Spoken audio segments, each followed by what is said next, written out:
ये जो रावी प्रोजेक्ट है ये लाहौर को बचाने के लिए, ये अब ये नहीं कि हम कोई ऐसा प्रोजेक्ट सोच रहे हैं कि अगर ये ना भी बने तो कुछ नहीं हो, ये अब नागुज़ीर हो गया है। लाहौर को अगर बचाना है तो ये प्रोजेक्ट बनना है। जरूरत एक है कि ऐसा शहर बने जो मॉडर्न सिटी हो। ये शहर पहले तो ये ऊपर जाएगा। जो मॉडर्न सिटीज होती हैं वो फैलती नहीं जाती, वो ऊपर जाती हैं। प्रोग्राम में आपको खुशामदीद कहते हैं। मैं असदुल्ला खान हूँ। अगस्त 2020 में वज़ीर-ए-आज़म जिस मंसूबे को बड़े फ़ख्री अंदाज में पेश कर रहे थे, संग बुनियाद रख रहे थे, कह रहे थे कि नया शहर बसाया जाएगा और नया शहर बसाने की अहमियत पर जोर दे रहे थे, आज अदालत उस मंसूबे को गैर कानूनी करार दे चुकी है। लैंड एक्विजिशन जो है वो उसको गैर कानूनी करार दिया चुका है। फिर जो रूडा एक्ट के कई सेक्शन हैं उनको गैर कानूनी करार दिया जा चुका है। और प्राइम मिनिस्टर ये कह रहे हैं कि हम अदालत को ये मंसूबा सही तरह समझा नहीं पाए। गोया वो इशारा कर रहे हैं कि हमारी जो कानूनी टीम थी वो नाकाम रही है अदालत को समझाने में, जबकि फवाद चौधरी साहब एक बिल्कुल मुख्तलिफ बात कर रहे हैं। प्राइम मिनिस्टर ने कल इस पर अपने तासुफ का इजहार करते हुए क्या कहा था, ज़रा ये सुन लीजिए। मैं अदालतों की बड़ी इज्जत करता हूँ। मेरे ख्याल में कि हमने सही माने में अपना केस लाहौर बेंच के सामने प्रेजेंट नहीं किया। इंशाल्लाह सुप्रीम कोर्ट में हम अपना सही माने में केस रखेंगे उनके सामने। शायद किसी को गलत फहमी है कि ये कोई हाउसिंग सोसाइटीज बन रही है, ये नया शहर बन रहा है मलेशिया में, दुबई के अंदर। ये उसके तर्ज के ऊपर एक नया शहर और फिर ये ऊपर जाएगा। 2 करोड़ दरख्त उगाएंगे, यहाँ पूरा जंगल इसके साथ बनेगा। फिर रावी को बचाया जाएगा, सारी ट्रीटमेंट प्लांट्स लगेंगे। ये 20 अरब डॉलर का प्रोजेक्ट है। इससे नौकरियां मिलेंगी, इससे फॉरेन एक्सचेंज आएगा, फॉरेन इन्वेस्टर्स आए हैं। यहीं से प्रोग्राम का आगाज़ करते हैं, फिर कुछ और चीज़ें आगे जाके डिस्कस करेंगे। हसन खावर साहब मेरे साथ मौजूद हैं, तर्जुमान पंजाब हुकूमत, मुआविन ख़ुसूसी वज़ीर आला पंजाब। बहुत शुक्रिया हसन खावर साहब। जावेद अब्बासी साहब मेरे साथ मौजूद हैं, मुस्लिम लीग नून के रहनुमा हैं। मैं आप दोनों को खुशामदीद कहता हूँ।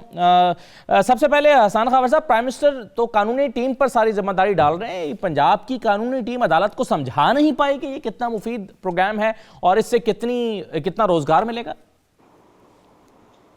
देखिए, ये बहुत ही अजीम शान प्रोजेक्ट है और आपको प्राइम मिनिस्टर ने बताया है कि अगर लाहौर को बचाना है तो सिर्फ यही एक तरीका है। और दुनिया भर में जो बहुत तरक्की याफ्ता ममालिक होती हैं, जो बहुत सक्सेसफुल एग्जांपल्स हैं, वो प्लान्ड सिटीज़ की हैं।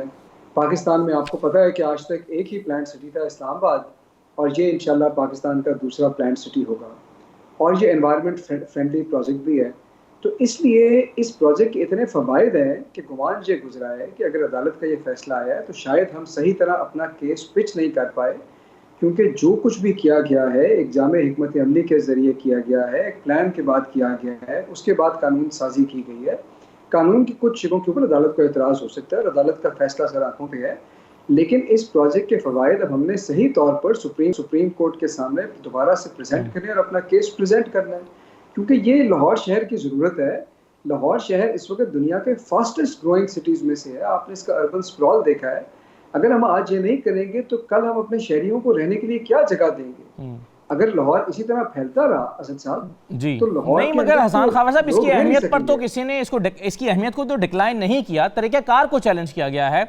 आप ये नुक्ता उठाया गया है कि ये कैसे मुमकिन है कि आप DC रेट पर किसानों से ज़मीन लें और फिर उसको किसी प्राइवेट लोगों को उसकी तामीर के लिए ठेके दे दें।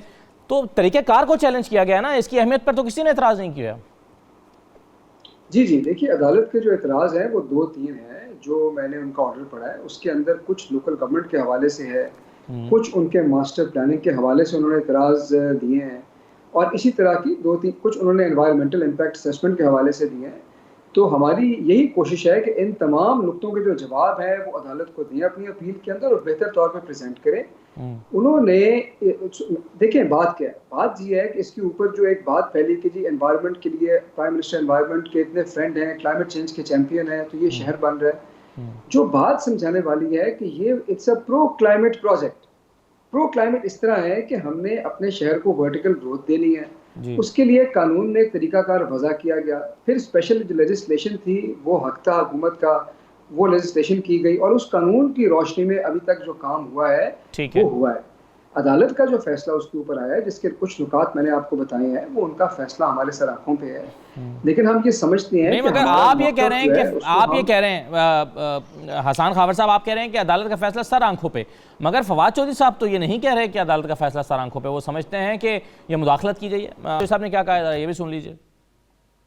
लाहौर के साथ एक नया शहर बसाया जा रहा है रूडा के ऊपर। हाईकोर्ट ने अगरचे उसके ऊपर अपने तहफ़्फ़ुज़ात का इजहार किया है, लेकिन मैं ये समझता हूँ कि हुकूमत को हक हासिल है कि वो नए शहर बसा सके। ये कोई एक्विजिशन कोई हाउसिंग सोसाइटी के लिए नहीं हो रही थी कि उसको जज साहब कहें कि ये हाउसिंग सोसाइटी के लिए हो रही है। ये एक नया शहर बना रहे हैं और ये बहरहाल फैसला हुकूमत नहीं करना है। इससे पहले हमने देखा है कि चाहे वो रकोटेक का मामला हो, स्टील मिल का मामला हो, जब भी अदालत ने अपने इख्तियार से तजावुज किया है उसका बहुत नुकसान हुआ है मुल्क को। और पॉलिसी साजी क्या होनी है ये बहरहाल ये एग्जीक्यूटिव का इख्तियार है और पार्लियामान का इख्तियार है।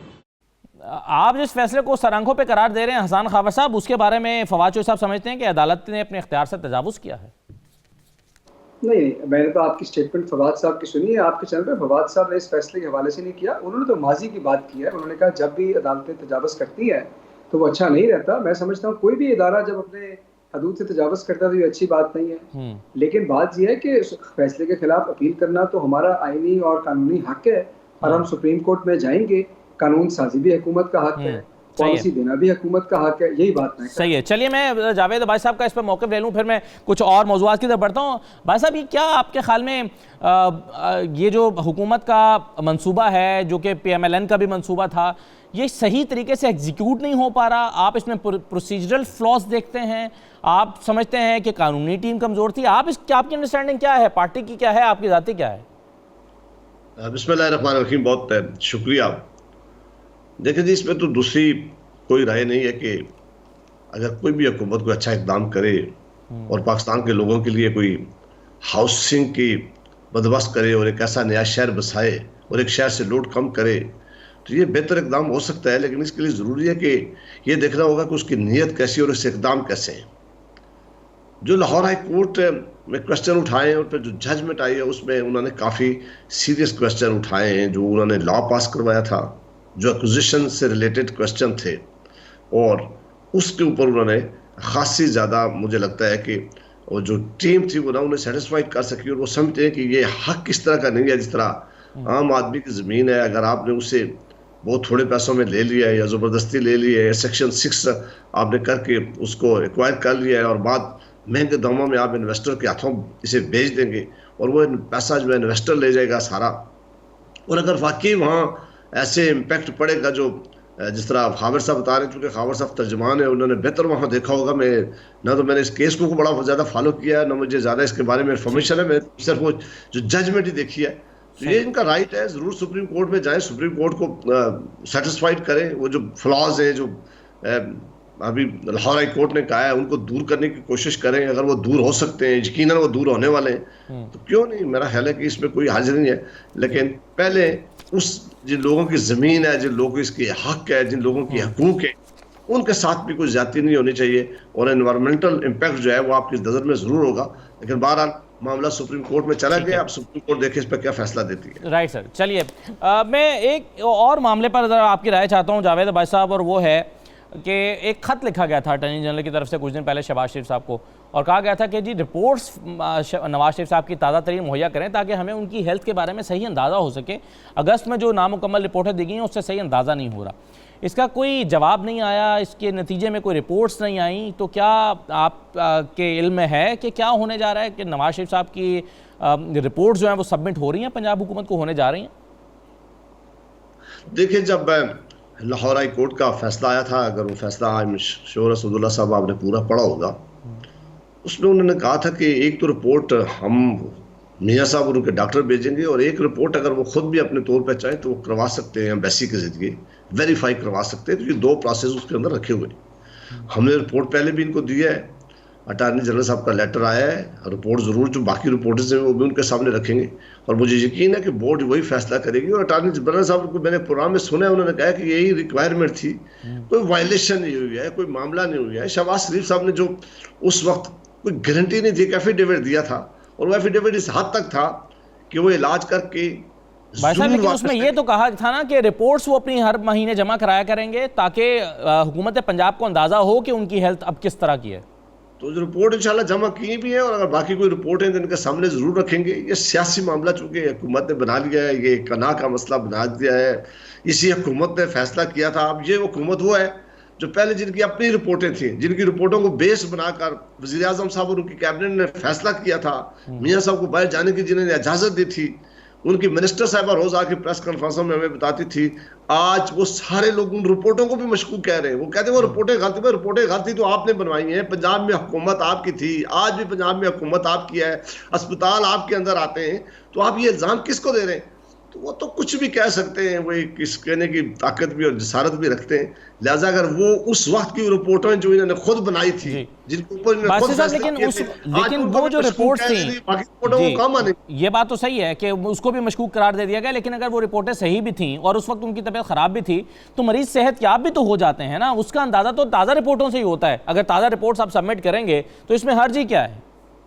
हम बिल्कुल, मैंने पहले जिस तरह शुरू में कहा है कि जरूर सबमिट करेंगे, वो अगर कोई रिक्वायरमेंट है तो वो जरूर पूरी की जाएगी, जरूर उनको भेजी जाएगी। और मैंने कहा कि इसके 2 प्रोसेस रखे गए थे, एक हमारा तरफ से था और एक वो वैसे भी चेक करवा सकती है हुकूमत पंजाब जब चाहे।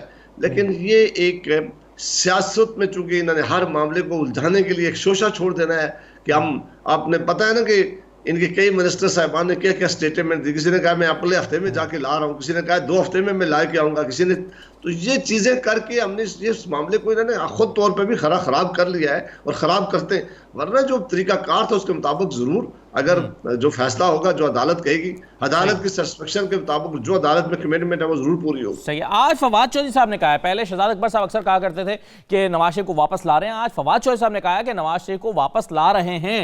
कैसे ला रहे हैं, क्या तरीकाकार है, सुनवाता हूं फवाद चौधरी साहब ने क्या कहा है। एक छोटा सा ब्रेक ले लेते हैं, ब्रेक के बाद वापस आते हैं, मैं फवाद चौधरी साहब का बयान आपको सुनवाता हूं, फिर मजीद इस पर बात करते हैं।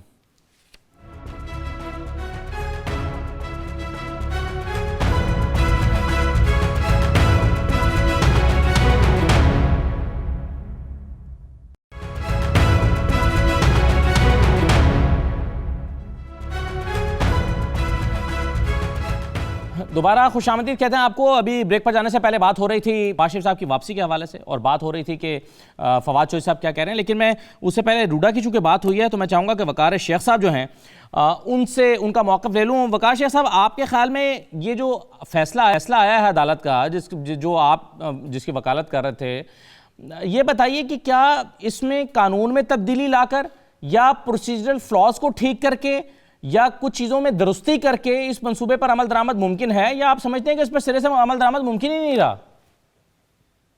जी, अस्सलाम वालेकुम। मौजूदा जो जजमेंट है उसमें बुनियादी तौर पे कोर्ट ने इस पॉइंट को एग्जामिन किया है कि क्या एग्रीकल्चर लैंड किसी इस तरह के प्रोजेक्ट के लिए एक्वायर हो सकती है या नहीं हो सकती। तो उसके लिए अदालत आलिया ने अपने ऑर्डर में कहा है कि लैंड एक्विजिशन एक्ट 1894 जो है वो उसको मॉडिफाई करने की जरूरत है। ठीक है। In line with the constitution of Pakistan, क्योंकि ये 1894 का लॉ है और हमारा जो कॉन्स्टिट्यूशन है वो 1973 का है। उसमें जो फंडामेंटल राइट्स हैं ये उनसे जो लॉ है वो इन कॉन्फ्लिक्ट है। ठीक है। तो आप ये कह रहे हैं कि अगर एक्ट में तरमीम लाई जाए तो उसके बाद ये इस पर अमल दरामद मुमकिन है?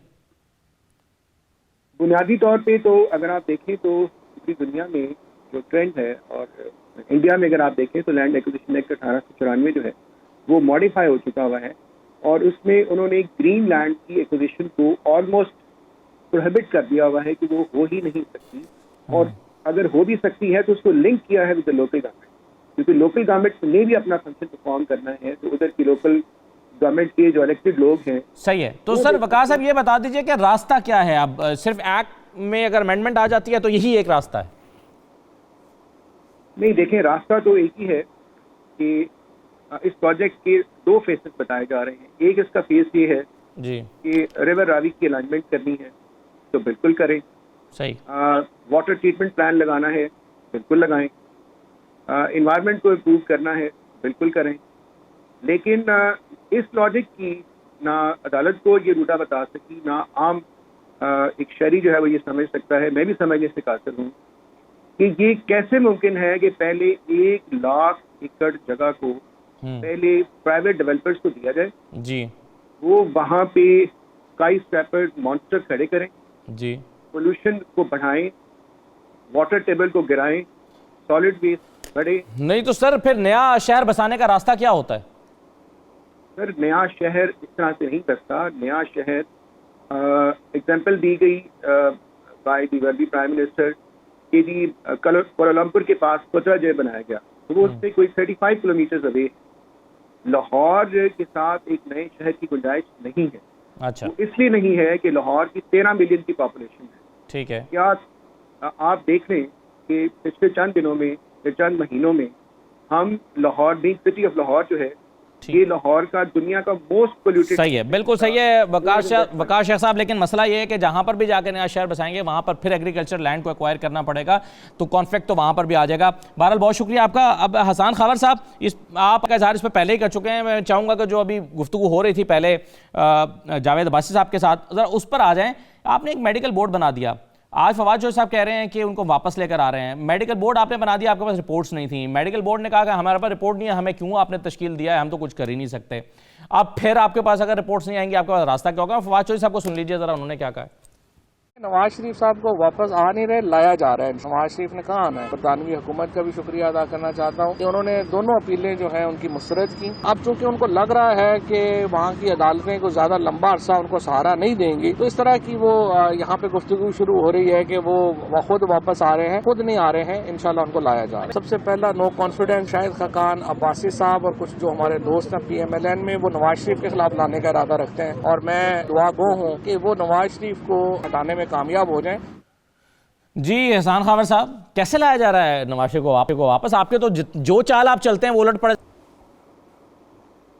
अच्छा, एक तो मैं थोड़ी सी बात, क्योंकि आपने मेरे बाद जावेद साहब को भी टाइम दिया, वकार साहब को भी टाइम दिया, मैं सिर्फ एक बात को बताना चाहता हूँ कि देखिए, लाहौर में जो अर्बनाइजेशन हो रही है वो बहुत तेज़ी से हो रही है, और ये रावी जो प्रोजेक्ट है, अगर हम नहीं भी करेंगे तो अर्बनाइजेशन की स्पीड यही रहेगी। और अभी इस अनप्लान्ड अर्बनाइजेशन से लाहौर का जो हाल हुआ है वो आपके सामने है, और अगर यहाँ पर कोई प्लान ग्रोथ नहीं होगी, वर्टिकल सिटी नहीं बनाएगा, ये सिटी अभी भी अनलिवेबल बन चुका है, ये बिल्कुल अनलिवेबल हो जाएगा जी। तो ये एक्चुअली प्रो अर्बन प्लानिंग का जो एक प्रोजेक्ट है।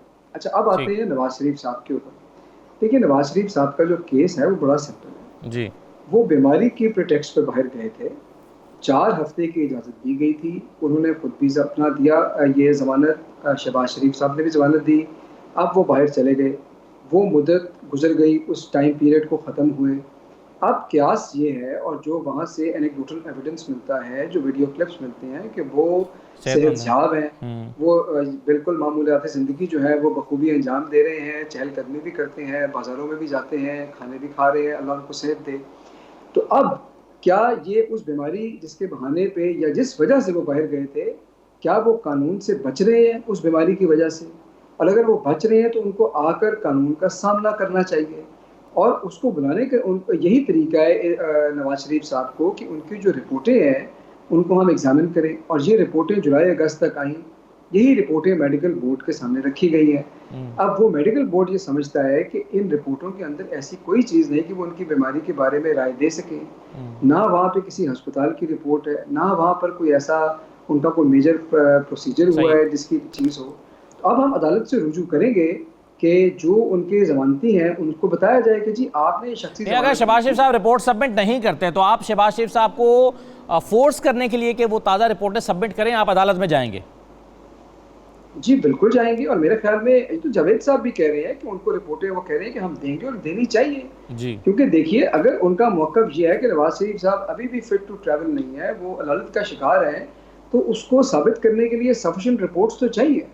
कोई भी लॉजिकल आदमी इस बात से इनकार नहीं करेगा। अगर हुकूमत को वो रिपोर्ट्स नहीं मिलेंगी तो हुकूमत is well with in its right कि जी ये मांगे, और उसके लिए जो सेफ्टी मैकेनिज्म रखे गए थे, जो जमानती थे, उनसे पूछताछ की जाए। राइट सर, बिल्कुल सही है जावेद भाई साहब। अब मामला एक और है, और वो है इस हुकूमत को घर भेजने का, जिस पर आप रोज़ाना बात करते हैं आप लोग। कल का जो एपिसोड हुआ है सेनेट में, उसके बाद आप वोट ऑफ नो कॉन्फिडेंस के कोई इम्कानात देखते हैं वज़ीर-ए-आज़म के खिलाफ? देखिए, वोट ऑफ नो कॉन्फिडेंस एक आईनी प्रोविजन है जो आईने पाकिस्तान इसकी इजाज़त देता है कि कभी भी वज़ीर-ए-आज़म के खिलाफ, स्पीकर नेशनल असम्बली के खिलाफ, या चेयरमैन सेनेट के खिलाफ, इसी तरह प्रोविंशियल गवर्नमेंट में जो चीफ मिनिस्टर हैं उनके खिलाफ या स्पीकर्स के खिलाफ लाई जा सकती है। ये आईने पाकिस्तान की इजाज़त देता है इसका, और ये एक आईनी तरीका है कि अगर आपके पास अददी तादाद पूरी हो तो।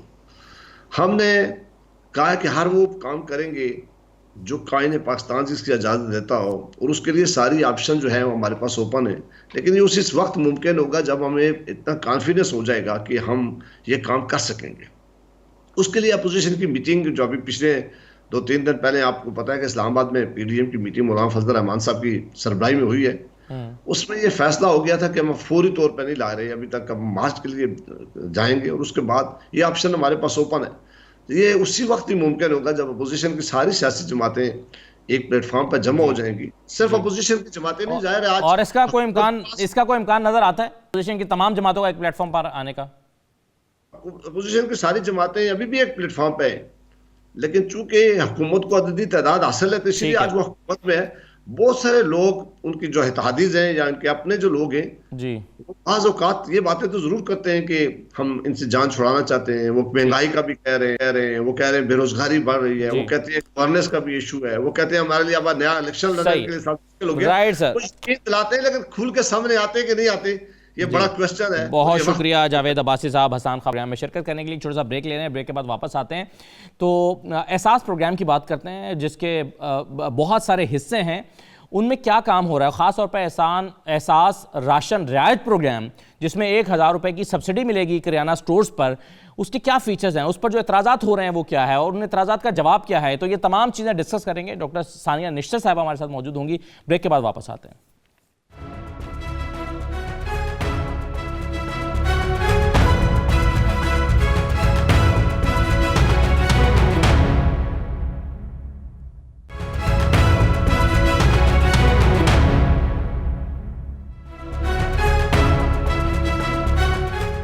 प्रोग्राम में आपको दोबारा खुशामदीद कहते हैं। एहसास प्रोग्राम एक ऐसा प्रोग्राम है जिसको प्राइम मिनिस्टर बड़े फ़ख्र के अंदाज में देखते हैं और समझते हैं कि रियासत मदीना के क़याम में एहसास प्रोग्राम और इसके मुख्तलिफ जो इसके तहत चलने वाले मुख्तलिफ प्रोग्राम्स हैं उनका बड़ा अहम किरदार है। तो आज हम बात करेंगे, सेनेटर डॉक्टर सानिया निश्तर साहिबा हमारे साथ मौजूद हैं, वज़ीर मुआविन ख़ुसूसी बराए समाजी तहफ़्फ़ुज़ व तख़फ़ीफ़ ग़ुरबत। बहुत शुक्रिया सेनेटर डॉक्टर सानिया निश्तर साहिबा प्रोग्राम में शिरकत करने के लिए। सबसे पहले तो ये बताइए, अभी जो एक ताज़ा प्रोग्राम जिस पर अभी आप काम कर रही हैं, एहसास राशन रियायत प्रोग्राम, इसमें कितने लोगों ने रजिस्ट्रेशन करवाई है, कितना इंटरेस्ट लोगों ने शो किया है और अब स्क्रूटनी का जो अमल है ये कब तक मुकम्मल हो जाएगा, यानी कब तक लोग इससे इस्तेफादा करना शुरू कर देंगे? सबसे पहले तो अपने प्रोग्राम में बुलाने का बहुत शुक्रिया। एहसास राशन रियायत में 2 किस्म की रजिस्ट्रेशंस हो रही हैं। एक तो उन लोगों की, उन ख़ानदानों की जो इससे मुस्तफ़ीद होना चाहते हैं, और दूसरी तरफ किराना मालिकान की जो इस प्रोग्राम का हिस्सा बनना चाहते हैं। तो कल की तारीख़ में 19 मिलियन लोगों ने इस पर रजिस्टर किया था और अब जांच पड़ताल का मरहला जो है वो शुरू हो चुका है। तो जांच पड़ताल के मरहले में सबसे पहले तो ये देखा जाता है कि उनका गुर्बत का स्कोर क्या है। फिर हम इस चीज़ की जांच करते हैं कि एक ख़ानदान में कितने लोगों ने हमें एप्लीकेशंस भेजी हैं, क्योंकि एक ख़ानदान में से एक ही शख्स अहल होता है। और फिर हम ये देखते हैं कि क्या उनका शनाख्ती कार्ड नंबर और उनका जो मोबाइल की सिम है वो उसी शनाख्ती कार्ड पर इशू हुई भी है, क्योंकि ये जो प्रोग्राम है ये 1 टाइम पासवर्ड के ज़रिए चलना है, तो इसलिए ये तीसरे लेवल की जांच पड़ताल भी बहुत अहम होती है। तो जैसे कि मैंने कहा, जांच पड़ताल का अमल शुरू हो चुका है और जहाँ तक प्रोग्राम के शुरू होने का ताल्लुक़ है तो मंडे से हम इसको फर्स्ट बैच जो है वो उनको हम SMS भेजेंगे कि वो जाके अपनी सब्सिडी लेना शुरू कर दें, यानी कि परसों से। और फिर अगले 10 दिन लोगों को मरहलावार जो है वो SMS जाएंगे। तो जब भी हम कोई ऐसा प्रोग्राम चलाते हैं बड़े मैस स्केल पे, तो पहले जो कुछ दिन होते हैं उसमें कुछ प्रॉब्लम्स आते हैं सिस्टम के, SMS के, सर्वर के।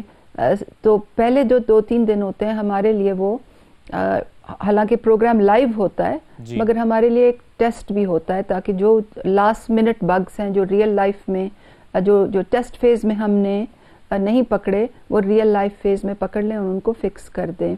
क्योंकि बात रजिस्ट्रेशन की हो रही थी, आपका सवाल रजिस्ट्रेशन का था, तो दूसरी तरफ किराना मालिकान भी रजिस्टर कर रहे हैं। तो इस वक्त हमारे पास जो 3700 यूटिलिटी स्टोर्स हैं उन पे इंशाल्लाह ये सब्सिडी अगले हफ्ते में पूरी तरह से नाफिज हो जाएगी, पूरी तरह से चल जाएगी। और साथ साथ तकरीबन 4000 किराना स्टोर्स जो हैं वो भी इस प्रोसेस में आ गए हैं। डॉक्टर साहब, मैं आपकी ये वेबसाइट गालिबन मालूम होगा। जी जी डॉक्टर साहब, आपने किराना स्टोर मालिकान का चूंकि जिक्र किया तो मैं आपकी वेबसाइट पे देख रहा था, उसमें लिखा है कि 8% इनका कमीशन रखा गया है, प्लस ये कि हर सेमाई में किराना मालिकान के लिए कुरानदाजी के जरिए गाड़ियां, मोटरसाइकिल और मोबाइल फ़ोन और दीगर इनामात जीतने के मौके होंगे।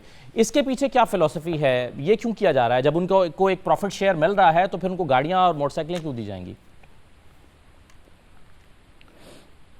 देखिए जी, जब लोग किराना मालिकान के पास जाएंगे तो उन्होंने सब्सिडी प्रोसेस करनी होगी, उन्होंने अपना एंड्रॉयड फ़ोन निकालना होगा, उस पर पॉइंट ऑफ सेल ऐप खोलनी होगी, उसमें उनके 2-3 मिनट लगेंगे।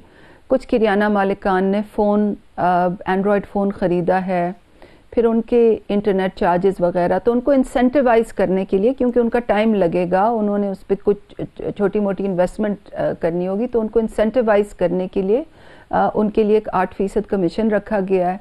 ये टैक्स फ्री कमीशन है कि वो ज़्यादा से ज़्यादा हुकूमत के साथ इस प्रोग्राम में पार्टनर करें ताकि लोगों का ज़्यादा से ज़्यादा फ़ायदा हो, और उनको इंसेंटिवाइज़ करने के लिए ही इनामी स्कीम भी हम लाए हैं। जी अच्छा डॉक्टर साहब, एक सवाल बस मैं इसी एहसास राशन रियायत प्रोग्राम के हवाले से करके फिर मैं कुछ और इंपॉर्टेंट चीज़ें आपसे डिस्कस करना चाहता हूँ। इस पर कुछ एतराज़ात हुए, मसलन ये कि 1000 रुपये की सब्सिडी बहुत कम है, मसलन ये कि इसकी शफाफियत को कैसे रखा जाएगा। अगरचे सियासी लोग सियासी बात करते हैं, लेकिन सिर्फ उस पर सियासत ना देखें, हम सिर्फ उस पर देख लें कि एतराज़ हुए क्या हैं। तो सईद गनी साहब ने जो एतराज़ात किए हैं मैं आपको सुनवाना चाहता हूँ ताकि आप उसको रिस्पॉन्ड कर दीजिए। राशन के मुतालिक इनका जो ऐलान किया था उसमें क्या है, 65% जो सूबाई हुकूमत देगी, 35% वफाकी हुकूमत देगी। अगर हमने पैसे देने हैं तो फिर आप क्यों ऐलान करते हैं? जो तरीकेकार आपने बनाया है वो ट्रांसपेरेंट नहीं है। थर्ड पार्टी इन्वॉल्व कर दी है कि किराना स्टोर होगा, वो तय करेगा 20 रुपए मुझे रियायत देनी आटे के ऊपर। भाई आटे का 100 रुपए कीमत लगा देगा तो 80 रुपए में दे देगा। कहीं उसमें कोई वजाहत नहीं थी। आपके पास बेनजीर इनकम सपोर्ट प्रोग्राम का डेटा मौजूद है। अगर आपने राशन की मद में उनको सपोर्ट देनी है, उनका 1000 रुपए बढ़ा दो, सीधा सीधा डायरेक्टली पैसा उनके अकाउंट में जाएगा, उसके बाद जाकर वो राशन खरीद लेंगे जितने पैसे में चाहते हैं। उनका मतलब यह है कि आप इतनी बड़ी एक्सरसाइज करके 1000 रुपए का बेनिफिट दे रहे हैं तो आप डायरेक्ट 1000 रुपए दे दें, आपको ये बहुत बड़ी और थर्ड पार्टी को इन्वॉल्व नहीं करना पड़ेगा। इसके बारे में आप क्या कहेंगी डॉक्टर साहब? जी, मैं 4-5 चीज़ें हैं, मैं आपको एक एक करके बताती हूँ।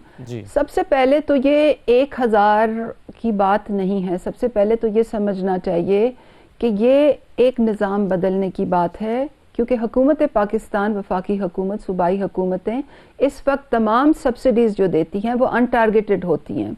अगर वो तेल पे सब्सिडी दे, अगर वो आटे पे सब्सिडी दे, वो घी पे सब्सिडी दे, यूटिलिटी स्टोर के सामान पे सब्सिडी दे, उससे सब मुस्तफ़ीद होते हैं। आप भी जाते हैं, मैं भी जाती हूँ, हम भी वो सब्सिडाइज चीज़ लेते हैं, हम भी सब्सिडाइज तेल से मुस्तफ़ीद होते हैं। तो ये एक बुनियादी तौर पर फैसला हुआ था कि हमने एक सब्सिडीज़ को टारगेट करने का निज़ाम बनाना है, और ये उस निज़ाम की एक बहुत अहम और सबसे कलीदी कड़ी है कि जो कमोडिटीज़ की जो सब्सिडीज़ हैं, चाहे वो यूटिलिटी स्टोर से दी जाए, चाहे वो किराना पे दी जाए, उनको टारगेट करने का, यानी कि जो मुस्तहिक हैं या जो मिडिल क्लास लोग हैं या जो भी पॉलिसी आप तय करें उनको आप टारगेट करें, ना तो ये कि कोई मर्सिडीज़ में भी जाके और यूटिलिटी स्टोर से सस्ता आटा ख़रीद लें। तो पहले तो उसकी फ़िलॉसफी आप समझें। और ये निज़ाम आप आज राशन पे डाल रहे हैं, कल आप इसको तेल पे भी डाल सकते हैं, आप LPG पे भी डाल सकते हैं, आप सारी जो कमोडिटीज़ हैं आप इसके ज़रिए आप सब्सिडीज़ टारगेट कर सकते हैं। एक बात। दूसरा ये कि जहाँ तक 1000 रुपये का ताल्लुक है, ये बहुत कम है हमारे पार्लियामेंटेरियंस के लिए, शायद ये बहुत बड़ी रकम रकम ना हो, मगर जिसने राशन ही 5000 का लेना है उसके लिए तो 1000 रुपये बहुत बड़ी सब्सिडी है। और आगे जाके एक दफ़ा ये निज़ाम चल पड़े, एक दफ़ा ये इंजन वेल ऑयल हो जाए तो फिर तो आप कोई भी सब्सिडी तय कर सकते हैं। जो अहम चीज़ है वो ये है कि निज़ाम बने, निज़ाम में शफाफियत हो, निज़ाम में कंट्रोल्स हो, निज़ाम में करप्शन के रास्ते ना खोले जाएं, क्योंकि निज़ाम बनाते ही आप करप्शन के रास्ते खोल देते हैं।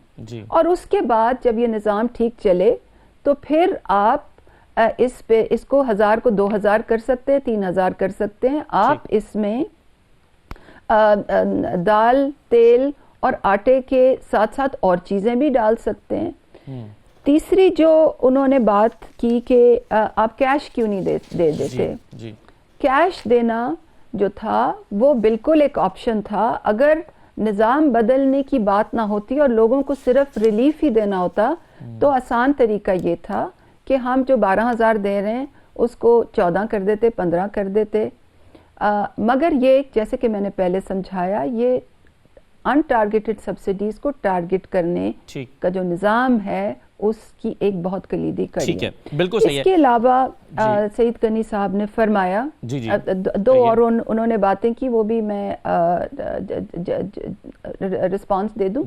उन्होंने प्राइस की बात की कि जी प्राइस वो ऐप जी प्राइस तो एक सर्टन रेंज फिक्स्ड होगी और उसके ऊपर जो ये सब्सिडी लागू होगी, आटे पे 22 रुपए फी किलो, दाल पे 55 रुपए फी किलो और घी या पकाने के तेल पर 105 रुपए फी किलो या लीटर। तो ये एक अहम सम है और इसको जैसे कि मैंने पहले बताया आगे हम बढ़ा भी सकते हैं। अब उन्होंने एक और बात जो की वो शफाफियत की थी। तो मैं आपको ये बात मुसल्लमा तौर पे बता सकती हूँ कि जब आप कोई सिस्टम बनाते हैं तो उसमें करप्शन की दाग बेल आप उसी वक्त रख देते हैं अगर आप चाहें, और अगर आप उसको शफाफ बनाना चाहें तो उसी वक्त आप कंट्रोल्स बिल्ड करते हैं। और मैं उस पुरानी हिस्ट्री में नहीं जाना चाहती कि किस तरह गुज़श्ता अदवार में किस तरह से हुकूमती समाजी तहफ़्फ़ुज़ के एग्जीक्यूशन प्रोग्राम्स को अब्यूज़ किया गया है और उनको करप्शन के लिए वाकई स्ट्रक्चर किया गया था। मैं उस बहस में नहीं पढ़ना चाहती, मैं आगे देखना चाहती हूँ। बिल्कुल सही है।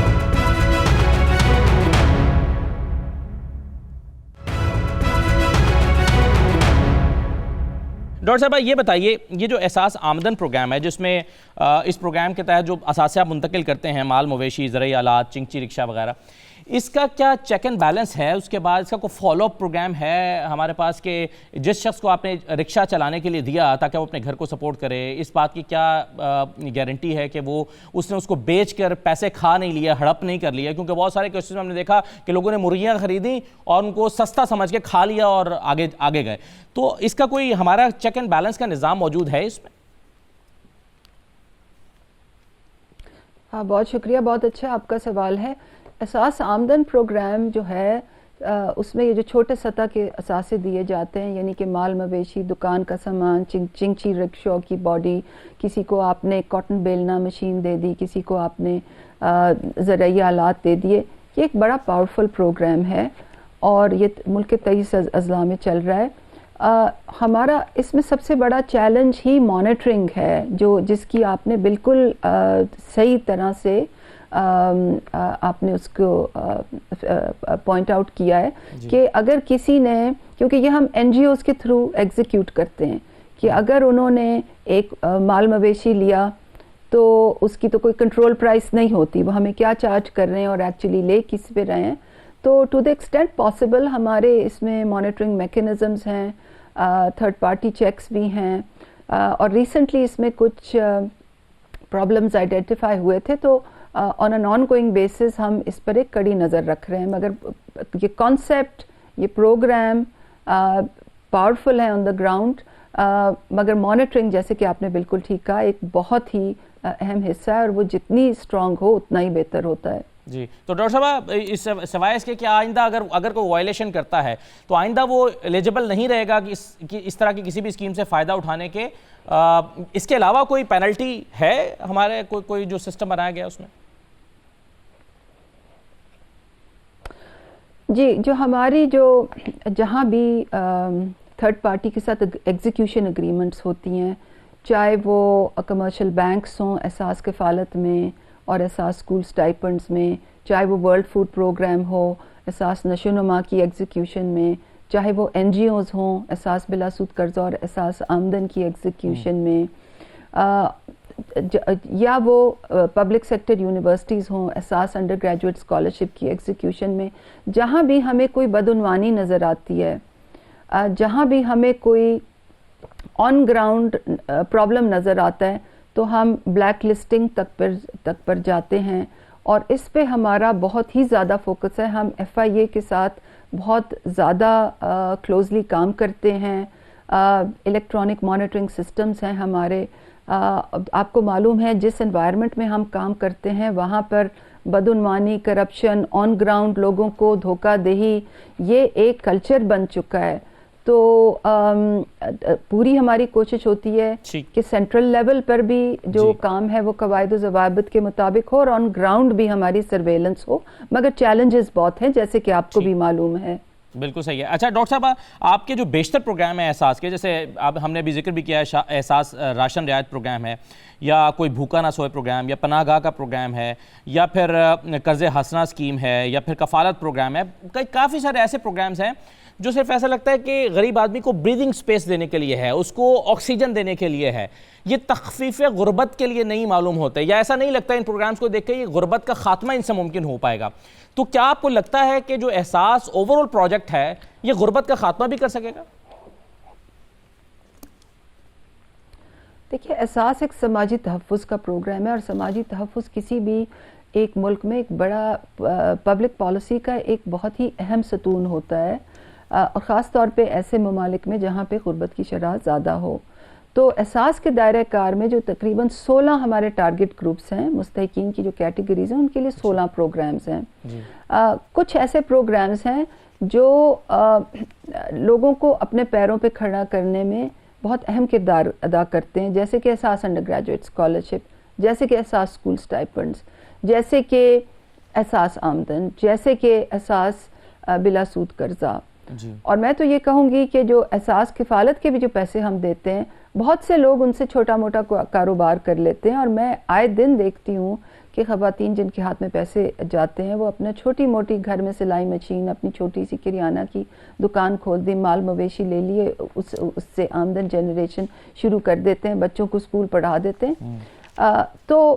मगर आपकी बात बिल्कुल सही है, क्योंकि तख़फ़ीफ़ गुर्बत जो है वो तो माशी पॉलिसी का भी एक बहुत कलीदी सतून है, और उसमें जॉब क्रिएशन एक बहुत अहम उसका जुज़्व है। और जॉब क्रिएशन इस चीज़ से मुतल्लिक है कि मुल्क माशी तौर पर किस तरह तरक्की करता है और हुकूमतें किस तरह उस तरक्की के समरात एक्विटेबली लोगों तक पहुंचाती हैं और किस तरह जॉब क्रिएशन होती है। तो तख़फ़ीफ़ गुर्बत में खाली समाजी तहफ़्फ़ुज़ कई एक टूल नहीं होता, कि एक मिनिस्ट्री की कारकर्दगी नहीं होती, मगर उसमें और बहुत से एलिमेंट्स भी होते हैं। मगर दोबारा मैं कहना चाहूँगी कि जो समाजी तहफ़्फ़ुज़ है, यानी कि जो सोशल प्रोटेक्शन है, वो उसमें एक बहुत ही कलीदी रोल प्ले करता है। सही है। डॉक्टर साहब, आखिर में मुझे ये बता दीजिए, ये जो कुछ प्रोग्राम्स को देख के ऐसा लगता है कि जैसे ये एक ही जैसे प्रोग्राम है, मिसाल के तौर पे लंगर खाने का प्रोग्राम या फिर कोई भूखा ना सोए प्रोग्राम, इन दोनों में क्या फ़र्क है? और फिर बाज़ दफ़ा ये भी लगता है कि बहुत ह्यूज इन्वेस्टमेंट के साथ थोड़ा बेनिफिट दिया जा रहा है। मिसाल के तौर पर जो पनागाहों का मनसूबा है, इसमें बहुत बड़ी बड़ी बिल्डिंग्स और बहुत कीमती बिल्डिंग जो हैं उसमें 150-200 लोग मुस्तफ़ीद हो रहे होते हैं। तो ये इकनॉमिकली भी वायबल हैं ये प्रोजेक्ट्स? देखिए जी, सबसे पहले तो आपने कहा कि क्या फ़र्क है लंगर और कोई भूखा ना सोए में। तो लंगर जो है वो एक जगह पे होते हैं, और कोई भूखा ना सोए के प्रोग्राम के दायरे कार के नीचे मोबाइल ट्रक्स होते हैं जिसमें खाना तकसीम होता है। और ये दोनों चीज़ें जो हैं ये वज़ीर आज़म की डायरेक्ट इंस्ट्रक्शंस पर ये लाई गई हैं। वो वाकई बहुत दर्द रखते हैं कि लोगों को ये समाजी तहफ़्फ़ुज़ की सहूलियात पहुंचाई जाएं। पनाहगाह उनका एक ख़ास प्रोग्राम है, उनका अपना सिग्नेचर प्रोग्राम है। और जहाँ तक आपका, और ये बहुत ही एक मुफीद प्रोग्राम है जो उन लोगों के लिए जो दुकानों के बरामदों में सोते थे और जो सर्दी में ज़मीन पे सोते थे, उनको अगर गर्म बिस्तर, सुबह का खाना, फ्री नाश्ता और मिल जाए तो उसकी जो वैल्यू है ये वही लोग बता सकते हैं। इसमें चैरिटी का भी एक बहुत बड़ा एलिमेंट है। हमारे जो लंगर खाने हैं, पनाह गाहें हैं, कोई भूखा ना सोए, इसमें बहुत से ट्रस्ट हमारी मुआवनत करते हैं। तो ऐसा नहीं कि ये हुकूमत ही इसमें खाली पैसे डालती है, मगर हुकूमत अगर खाली पैसे डाले भी तो ये हुकूमतों का अवलीन फरीज़ा होता है। और जहाँ तक आपका सवाल जहाँ तक है कि कैपिटल कॉस्ट, रिकरेंट कॉस्ट और क्या है इनकी ऑपरेशनल कॉस्ट क्या है, तो आपका बड़ा अच्छा सवाल है। हमारी नज़र होती है कि हर प्रोग्राम कॉस्ट क्या है और उसकी जो ऑपरेटिंग कॉस्ट क्या है, और ज़्यादा से ज़्यादा हमारी कोशिश होती है कि उसकी ऑपरेटिंग कॉस्ट कम से कम रखें। मगर कुछ प्रोग्राम्स में वो कदरे बाकी प्रोग्राम्स से ज़्यादा भी होती है। बहुत शुक्रिया डॉक्टर सानिया निश्तर साहबा, बहुत शुक्रिया आपने हमें वक्त दिया और एहसास प्रोग्राम के हवाले से तफसील से मुख्तलिफ प्रोग्राम्स पर रोशनी डाली। आपका बहुत शुक्रिया। नाज़रीन, यह आज का प्रोग्राम था। जी, अल्लाह हाफ़िज़।